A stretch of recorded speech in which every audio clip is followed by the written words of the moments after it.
Hello friends, welcome to யோசனை புதுசு.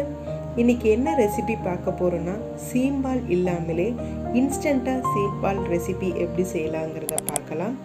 இது வரைக்கும் சேனலை சப்ஸ்கிரைப் பண்ணலைன்னா சப்ஸ்கிரைப் பண்ணிவிடுங்க. பக்கத்தில் இருக்கிற பெல் பட்டனையும் கிளிக் பண்ணிவிடுங்க. இப்போது இதுக்கு தேவையான பொருட்களை பார்த்துக்கலாம். இப்போ ஸ்டார்ட் பண்ணிடலாம். பவுலில் 1 கப் தயிர் எடுத்துக்கிறேன். தயிர் நல்லா கெட்டியாக இருக்கணும், புளிக்காமல் இருக்கணும். இந்த சீம்பால் ரெசிபிக்கே முக்கியமான பொருள் தயிர் தான். அதனால் நல்லா கெட்டியான தயிராக எடுத்துக்கோங்க. எந்த கப்பில் நான் தயிர் எடுத்துக்கிட்டேனோ அதே கப்பில் 1 கப் பால் எடுத்துக்கிறேன். இது ஆல்ரெடி காய்ச்சின பால். 1 கப் கண்டென்ஸ்டு மில்க் எடுத்துக்கலாம்.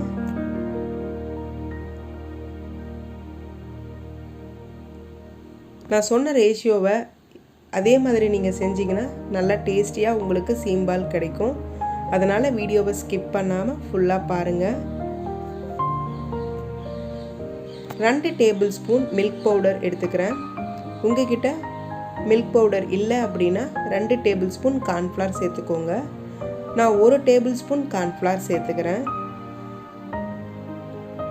இப்போது இதை நல்லா விஸ்க் யூஸ் பண்ணி பீட் பண்ணிக்கோங்க. உங்ககிட்ட பால் பவுடர் இல்லைன்னா 2 டேபிள் ஸ்பூன் கார்ன்ஃப்ளவர் யூஸ் பண்ணிக்கோங்க. இது நல்லா உங்களுக்கு டெக்ஸ்சர் நல்லா க்ரீமியாக இருக்கணும். அதனால் நல்லா பீட் பண்ணினா நல்லா க்ரீமியாக நமக்கு ஃபார்ம் ஆகும். இதோட திக்னஸ் இந்த மாதிரி இருக்கணும், நல்லா க்ரீமியாக இருக்கணும். இப்போ தனியாக எடுத்து வச்சிடலாம். இப்போது இன்னொரு பவுலில் நெய் ஃபுல்லாக க்ரீஸ் பண்ணி வச்சுருக்கேன்.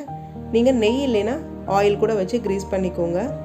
இதில் நம்ம ரெடி பண்ணி வச்சுருக்கிற பால் மிக்ஸை இதோட சேர்த்துக்கலாம்.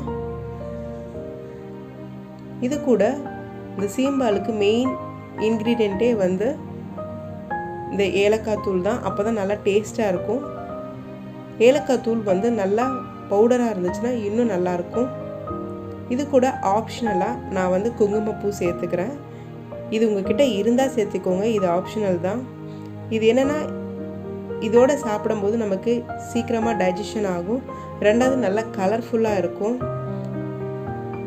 இப்போ தனியாக எடுத்து வச்சிடலாம். இப்போ ஒரு குக்கரில் தண்ணி காய வச்சுருக்கேன்.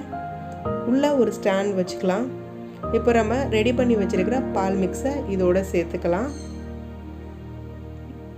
இதை ஸ்டீம் பண்ணும் போது அந்த வேப்பர் தண்ணி இதுக்குள்ளே விழாமல் இருக்கிறதுக்காக நான் க்ளோஸ் பண்ணி வச்சுக்கிறேன். இப்போ குக்கரை க்ளோஸ் பண்ணிடலாம். ஒரு 40 மினிட்ஸ் லோ ஃப்ளேம்லேயே வேக விடலாம். இப்போ 40 மினிட்ஸ் ஆயிடுச்சு. குக்கரை ஓப்பன் பண்ணி பார்க்கலாம். நல்லா ஸ்டீம் ஆயிடுச்சு. இதை நீங்கள் எப்படி செக் பண்ணோம் அப்படின்னா, ஒரு நைஃபோ ஃபோர்க்கோ யூஸ் பண்ணி உள்ளே குத்தி பார்த்தீங்கன்னாவே ஒட்டாமல் வரணும். அப்போனா நல்லா ஸ்டீம் ஆயிடுச்சுன்னு அர்த்தம். இப்போ தனியாக எடுத்து வச்சிடலாம். நல்லா ஒரு ரூம் டெம்பரேச்சருக்கு வந்ததுக்கப்புறம் இதை க்ளோஸ் பண்ணி ஃப்ரிட்ஜில் ஒரு 1 மணி நேரம் வச்சுருங்க. நார்மல்லே வச்சிடலாம், ஃப்ரீசர் தேவையில்லை. இப்போ 1 மணி நேரம் கழித்து ஓப்பன் பண்ணி பார்க்கலாம். நல்லா சாலிடாக இருக்குது. நீங்கள் கார்னரில் கொஞ்சம் கட் பண்ணி விட்டுட்டிங்கன்னா இது எடுக்கிறதுக்கு கொஞ்சம் ஈஸியாக இருக்கும்.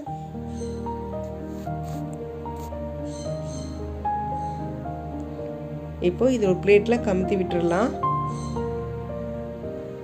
கொஞ்சம் ஸ்லோவாக பண்ணிங்கன்னா உங்களுக்கு ஷேப் கிடைக்கும். பாருங்கள், கேக் மாதிரி ரெடி ஆகிடுச்சு. இதுக்காக தான் நான் மெயினாக குங்குமப்பூ சேர்த்துனேன். நல்லா கலர்ஃபுல்லாக இருக்குது. இப்போ இதை பீசஸாக கட் பண்ணிடலாம். நல்லா கேக் மாதிரியே இருக்குது. இதை கண்டிப்பாக நீங்கள் வீட்டில் ட்ரை பண்ணி பாருங்கள். ட்ரை பண்ணி பார்த்துட்டு மறக்காமல் உங்கள் கமெண்ட்ஸை பதிவிடுங்க. பாருங்கள், நல்லா ஸ்பாஞ்சியாக இருக்குது, சாஃப்டாகவும் இருக்குது. இந்த வீடியோ பிடிச்சிருந்தால் லைக் பண்ணுங்கள். உங்கள் ஃப்ரெண்ட்ஸ் அண்ட் ரிலேட்டிவ்ஸ்க்கு ஷேர் பண்ணுங்கள். மறக்காமல் நம்ம சேனலை சப்ஸ்கிரைப் பண்ணுங்கள். நல்லா சாஃப்டாக இருக்குது. பக்கத்தில் இருக்கிற பெல் பட்டனை கிளிக் பண்ணுங்கள். Thank you.